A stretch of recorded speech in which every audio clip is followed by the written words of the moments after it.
बिहार सरकार के ग्रामीण कार्य विभाग के मंत्री अशोक चौधरी नूरसराय बेलधन्ना गांव पहुंचे, जहां उन्होंने एक निजी कार्यक्रम में शिरकत की।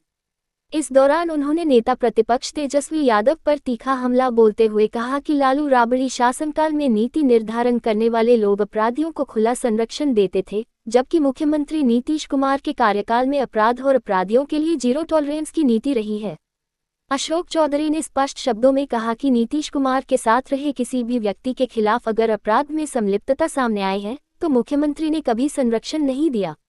ऐसे लोगों को पार्टी से बाहर का रास्ता दिखाया गया और जरूरत पड़ने पर निलंबन की कार्रवाई भी की गई। पटना में नीट की छात्रा की हत्या को लेकर मंत्री ने कहा कि सरकार इस जघन्य घटना को लेकर पूरी तरह गंभीर है और हर स्तर पर इसकी निगरानी की जा रही है।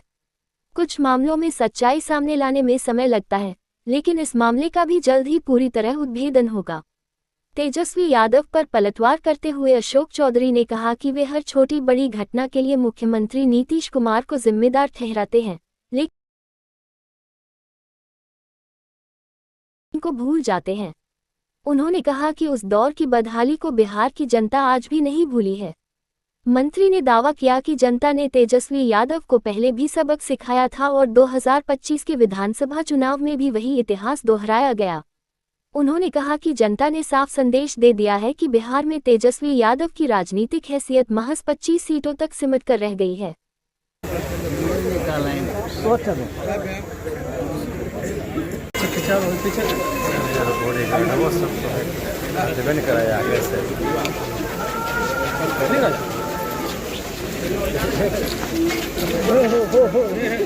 आगे बढ़ते पत्रकार महोदय, ये लोग माफ है मीडिया। हाँ कोई नहीं।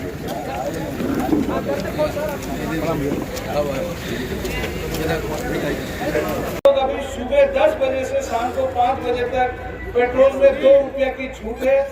थोड़ी दिन में 7-8 दिन की बाद मैं यहाँ पर डीजल में 24 घंटा 1 रुपया है कि 20 वर्ष के अपने कार्यकाल में माननीय नीतीश जी का पदार्पण ही इस बिहार में इसलिए हुआ था कि जो पहले हम की सरकार थी वो उसके जो लोग थे, जो सरकार से जुड़े हुए लोग थे, जो प्रतिनिधित्व करता थे और उस सरकार में नीति निर्धारण करने वाले जो लोग थे वो अपराधियों को संरक्षण देना, वैसे व्यापारियों का दोहन करना, डॉक्टरों का दोहन करना, जिसके चलते बिहार में पलायन हुआ था व्यापारियों का, डॉक्टर का। और 20 वर्ष में नीतीश कुमार का कोई भी ऐसा व्यक्ति जो नीतीश जी के साथ रहा हो और किसी इस तरह के आपराधिक गतिविधि में, संविधान विरोधी कार्य में जुटा रहा हो, उसको नीतीश जी ने कभी संरक्षण नहीं दिया।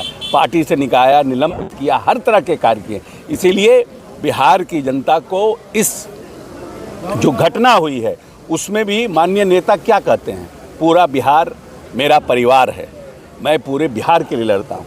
अगर किसी बेटी के साथ ये घटना घटी है वो नीतीश जी के भी बेटी है। इसलिए हमारे नेता इतना संवेदनशील हैं कि वो इसका पूरी तरह से निगरानी कर रहे हैं और इसका समय पर इसका उद्भेदन भी होगा। इंतज़ार कीजिए।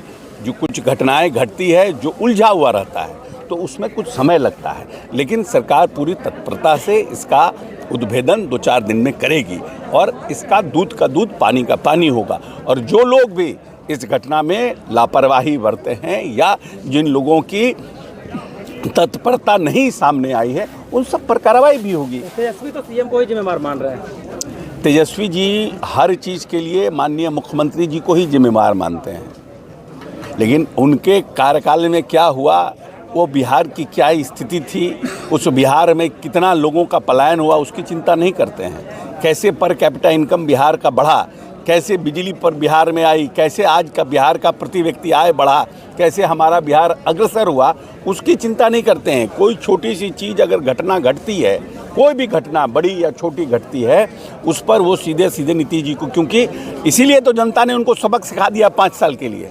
जो काम 2010 में हुआ था, जितने सीटों के आसपास थे उतने सीटों पर बिहार की जनता पहुंचा दिया। 10 वर्ष से उम्र कम है, ज़्यादा बोलते हैं कि हम काम करते हैं, हमने इतनी नौकरियां दी, लेकिन जनता ने उनको बता दिया कि आपकी हैसियत इतने सीटों की है इस बिहार में।